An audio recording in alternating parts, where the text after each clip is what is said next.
If you look at footage of a scene lit by cool light, and then one lit by warm light, how does each frame make you feel? Does the whiter CCT light feel higher in clarity, more clinical, professional, and emotionally distant, while in comparison the warmer light feels more comfortable, cozy, and nostalgic? The reaction each person has to color may be highly subjective and dependent on the individual. However, I think it's safe to say that color does have a subtle effect on how we interpret images, and how we feel about them. Filmmakers have three powerful color tools at their disposal: production design, lighting, and color grading. Each plays a distinct but interconnected role in controlling the emotional and visual tone of a story. Production design establishes the foundation through the choice of sets, costumes, and props that introduce color into the space. Lighting then determines how those colors are perceived, whether they feel warm and inviting or cold and distant.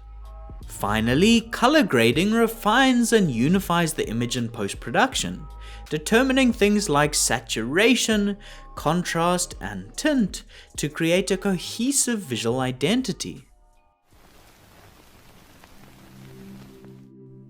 The reason I list production design first is because it probably has the largest impact on the film's palette. This is because it's what's in front of the camera, like the color of the walls, furniture, or the props that performers interact with. The color of these sets can be used to support the story. Do the Right Thing positions characters against warm-colored backdrops, like red walls, or interiors full of brown and yellow wooden tones to visually amplify the scorching heat and growing tension in Brooklyn. The warm palette turns temperature into emotion, as the environment itself begins to boil over with conflict. Or, the design can lean totally the other way, in a film like Tar, that uses sleek modern interiors with cool greys, muted blues, and glass surfaces. This palette supports the titular character's emotional detachment and need for control in a cinematic world drained of warmth and humanity. Carefully choosing the costumes that characters wear is also an effective, and sometimes more cost-effective way for filmmakers to control the palette. As the actors and what they wear usually occupy a large amount of screen real estate, and it's often easier to dress a person than an entire location. A show that uses wardrobe color to influence the tone and thematic interpretations of characters quite effectively is Breaking Bad. This is done by giving key characters a costume color palette, which is roughly followed throughout the series. Walter White often wears shades of green, which perhaps hints at themes and ideas like sickness from his cancer diagnosis, as well as his growing greed. Whereas his more reckless, dangerous, impulsive, and unpredictable partner Jesse often wears more saturated, abrasive tones like reds and yellows. These palettes also extend beyond wardrobe into production design through the vehicles that they drive. Skylar, his wife, undergoes a very subtle and gradual change in wardrobe palette throughout the series, starting out in lighter, more relaxing tones like blue, which transitions to black in later seasons as she starts to learn more about her husband's dark profession. I'm sure there's also a metaphor about mourning her past life somewhere in there too.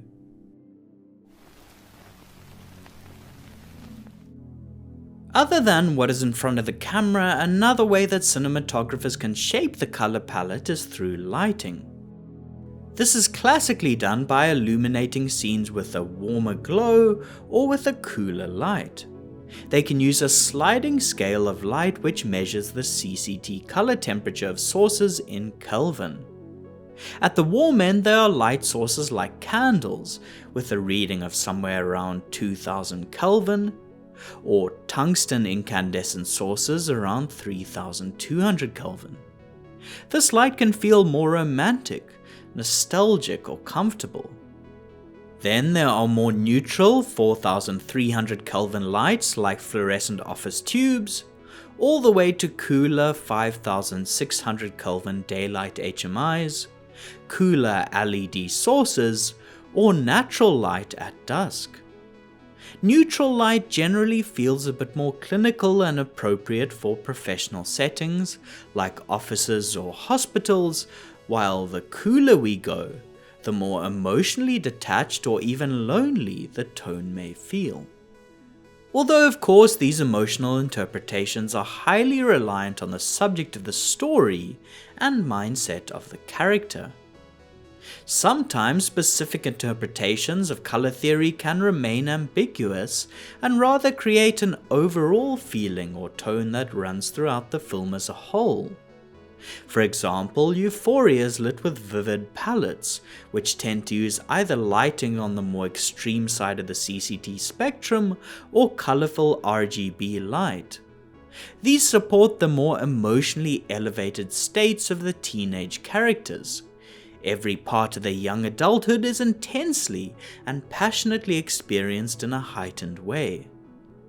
Similarly, Ballad of a Small Player was lit with a vivid neon palette that mixed different types of light sources of different colors, from steely saturated teal to warm tungsten practicals and real-world RGB signage of all colors. Pushing the lighting into RGB tints and away from the regular CCT spectrum of light visually supported the explosive, manic, panic-induced mindset of the gambling addict protagonist. Contrast this with the character in I, Daniel Blake, whose plain life, drained of glamour, is depicted through far more realistic neutral lighting, with evenly balanced color temperatures that don't push an unnatural spectrum of color. After filmmakers have dressed their location, lit and shot it, the final step where they can determine the direction of the palette is during the color grade. Although the famous tongue-in-cheek saying goes "just fix it in post," it's normally not advised to stretch the look too far beyond what has been recorded. This is because by this stage the palette of the lighting and set are of course burned into the image. However, there's certainly still room at this stage to subtly push the look of the color in different directions. The Matrix did this by color timing scenes that took place in the undesirable digital world in the most unappealing color they could think of.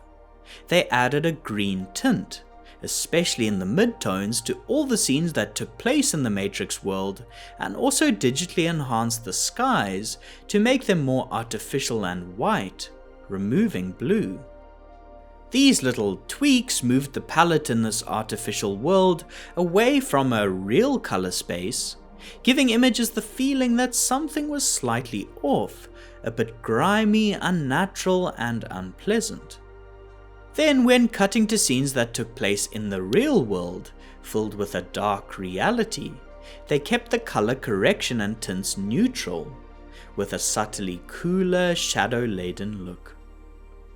Grading software also has other tools beyond adding a color tint. For example, a key decision during the post-production process is deciding on the level of saturation and contrast, which determines how vivid or washed out the color feels. We mentioned the lighting of Ballad of a Small Player. Well, part of what supports this is how the footage was treated during the grade. They pushed the contrast and saturation to the extreme. This led to highlights clipping, shadows getting crushed, and skin tones that were at times overly saturated and right on the edge of breaking apart altogether. When it comes to grading, a trick that cinematographer Rodrigo Prieto used when working with colorist Ivan Lucas in Baselight grading software is to create different LUTs, looks with different color, contrast, and saturation levels that were based on actual photochemical filmic techniques. For example, a Technicolor ENR process that is contrasty with particularly rich blacks but subdued colors. A look that replicates Kodak film negative printed on Kodak film stock, which has more saturated natural tones. Or a vintage autochrome look which is less saturated with colors emulating the early film stock. They then apply these different looks to different scenes depending on their emotional content and what is happening in the story. Such as using the more saturated Kodak look for a magical transcendental moment, then cutting back to reality on the same angle but with a more desaturated look. Or for a pivotal scene wrought with destruction, guilt, shock and confusion, applying the ENR look that is contrasty with heavy shadows but desaturated colors. Prieto used the same idea on Barbie, using a more saturated 3-strip Technicolor style LUT for more playful scenes in a larger-than-life fantastical world, and using a desaturated look with less vibrant color and skin tones for the more depressing, less spectacular real world, which was stripped of magic and joy. Color isn't just something we see, it's something we feel. Whether it's through the sets and costumes that shape the world in front of the camera, the lighting that determines how those colors come to life, or the final grade that unifies it all, filmmakers use color as a quiet language of emotion. A shift from warm to cool light can turn comfort into isolation. A change in wardrobe can track a character's internal decay. And a subtle tint in the grade can transport us into an entirely different dystopian world. What's remarkable is that these changes often work subconsciously without us being aware that the filmmakers are subtly manipulating how we feel about the story. We don't have to notice the hue of a wall, the color of a costume or the tint of a light to feel their effect, because when color is used with intention, it doesn't just decorate the frame, it deepens our connection to the story. And that's the real power of a film's palette, to shape not just what we see, but how we experience the world on screen. If you're seeking out references for your next project with exquisite color palettes, or you're just someone who enjoys cinema, then you should check out MUBI, today's sponsor. A film on MUBI that I really enjoyed and found very engaging is Alice Rawaka and street artist JR's An Urban Allegory. This short film reimagines Plato's allegory of the cave in a modern context, a myth about humanity living bound by chains, being able to only see their shadows cast on the back of the cave.